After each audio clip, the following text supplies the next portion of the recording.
Second Sunday of Lent reflection. Last Sunday, he entered the wilderness to be tested by the evil one. And now he's been rewarded in a way.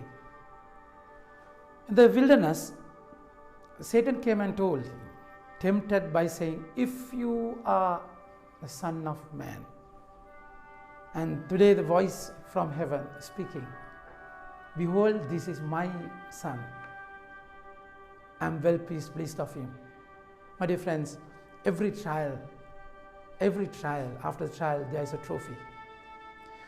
Transfiguration is a prior manifestation of the glory which is going to happen after the crucifixion. You have to remember, pain without purpose is useless. Death, suffering, death and resurrection. There is no resurrection without the suffering and death. But then we suffer and die in view of the glory of God. And transfiguration is a place where God showed the disciples that this is the trophy, this is the reward they are going to experience after the suffering.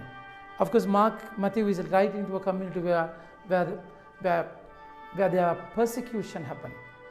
So in that persecution, he wanted to encourage the people that there is purpose in your pain. And now he takes John, James and Peter, because it's important that they experience this. They're the most inner circle of Jesus. They were there with him when he raised Salome, daughter of that father, and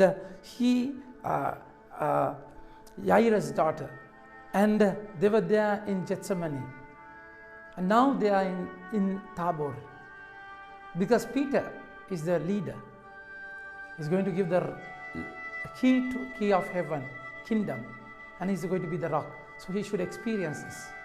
And then James, in Acts chapter 12, he's the one who is persecuted, first persecuted disciple.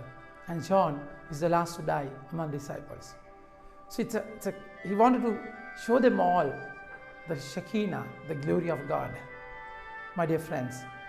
And we find in the first reading how Abraham was blessed. And the Lord is asking him, in those days, the Lord said to Abraham, "Go from your country and your kindred and your father's house to the land that I will show you. So he's inviting Abraham to leave what he has for the promise that he's going to have. It's important. That's what we call faith. Faith is that certification of what we hope. Hebrews chapter 11 verse 1. So what we hope cannot be seen. Romans chapter 8 verse 24. We don't have to hope for what we have seen already. So if we are hoping for something that we have not seen, then we have to wait in expectation. That's exactly what Abraham was said. You hope. I will show you. At least he has not shown the place. I will show the land you are going to inherit. To leave your country, which is of course very dear and near to Abraham, and kindred in those clan, tribal mentality, the kith and kin are the people who protected them. So it's important that you remain in the flock, that pack. So leaving is taking a high risk. But then for the Lord, word of the Lord, you have to take that risk, trusting the Lord completely. I'm not looked after by my kith and kin, rather my Jesus, my Lord is going to take care of me. And then Father's house, which is very close to a Jew, because father, when prodigal son left the father's house, everything happened. Now he has asked to leave his own father's house because Abba Father is going to look after him. It's amazing how it is connected to Jesus' life. Jesus is showing them the glory which is waiting now. So what you cannot see, you have to leave. To achieve what you cannot see, you have to leave what you see, what you have, what you perceive. So that's a step of trust. So the gospel we read, at that time Jesus took him, Peter, James and John, brothers, and led them up to high mountain by themselves. And he was transfigured before them, and his face shone like a sun, and his clothes became white as light. Now Matthew always connects the gospel to Exodus. It's going to be a new Exodus with not Moses, but Jesus. So he connects it. For example, killing all the infants. Even in Pharaoh's time, they killed all the infants, isn't it? And then crossing of the Red Sea and Jordan, and Jesus was baptized there. So it's connected all the time. So now he's saying, now it's Moses climbing the mountain, Mount Sinai, and Lord spoke to him and gave him 10 commandments, the covenant. And now Jesus is on the mountain, not Moses. Now it is Jesus. Now with the voice of the Lord straightly speaking to the people, behold, this is my son. I'm well pleased of him. Listen to him. My dear friends, now on the mountain, now this is connected. How they were, and this we find Moses and Elijah. Moses is the leader of Torah, law, and Elijah was the leader of all the main prophet of all the prophets, prophecy and law. This is the whole of the whole Old Testament.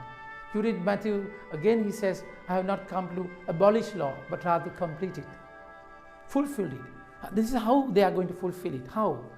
And in Luke chapter 9, if you read Transfiguration incident, it's spoken, it is clearly said that they were speaking, Moses and Elijah with Jesus, they were speaking about the suffering death which is going to happen in Jerusalem. So topic is suffering, pain, the power of pain. It's a heavenly topic, isn't it? So that's how he's going to fulfill prophecy and law by responding to the Lord, by giving his life completely as a ransom, by fulfilling the will of the Father. And now they were discussing it. My dear friends, while they were discussing it, Peter speaks again, always jump the gun, a kind of a character. And he says, it's better to stay here, Lord. Now remember, transfiguration is a prior experience, prior vision of what's going to happen. You cannot bypass cross, suffering, to experience the Shekinah and the glory. So we all would like to bypass suffering and enjoy the glory. It's not practical.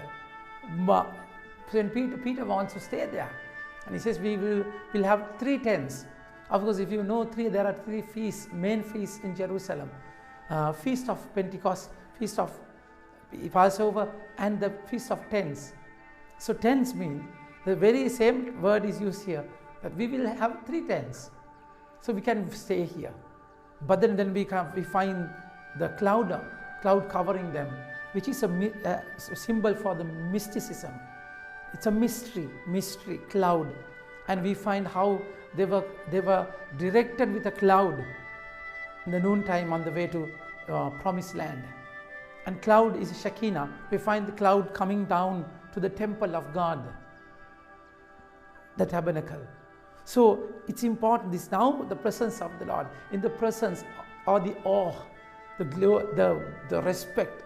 Now they lie prostrate, fall prostrate. That's exactly what will happen in Joasham, the presence of God. We will all fall because we cannot bear that glory, that Shekinah. And then finally, the voice spoken that behold, he is my son, he is my son. You listen to him. Behold, he is my beloved, which means suffering servant, is going to suffer for me. In expectation of the glory. Even in the second reading, St. Paul encourages Timothy to go through the suffering because there is glory waiting. That's the encouragement. Now at last, at the end, only Jesus remains with them. He's asking them to come down and climb the proper mountain, Calvary. In the Tabor, his face was glittering. In Calvary, his face was bloody and the whole body was wounded, bruised. That's a contradiction. And in Tabor, he was with Moses and Elijah. In Calvary, he's with 2 rogues. And that kind of suffering, There's in suffering, you have to wait for the glory. You cannot bypass it. You have to go through. But then it's important in prayer. You experience this power, experience the glory of God, so that you will bear the suffering with lot of joy. So enjoy your transfiguration in view of your Calvary. Amen. May God bless you.